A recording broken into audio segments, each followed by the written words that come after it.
Canadian Prime Minister Mark Carney met with the leaders of Britain and France on Monday during his first overseas visit. His decision to visit Paris and London instead of Washington, as is usual for Canadian leaders, comes after U.S. President Donald Trump escalated trade tensions with both Canada and Europe and floated threats of annexing Canada. It's more important than ever for Canada to reinforce its ties with our reliable allies. Carney met with French President Emmanuel Macron in Paris before heading off to London to meet with King Charles and British Prime Minister Keir Starmer. I, Mark Carney. Carney, a former central banker, became the leader of Canada's ruling Liberal Party this month by depicting himself as an outsider with a history of tackling crises.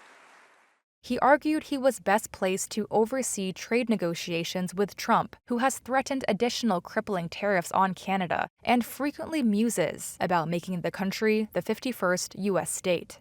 In London, Carney made clear those comments were not welcome. We've called out those comments.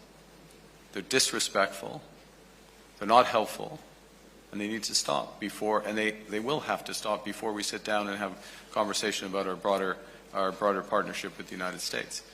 Carney has yet to speak to Trump, and the U.S. president has remained silent about his appointment.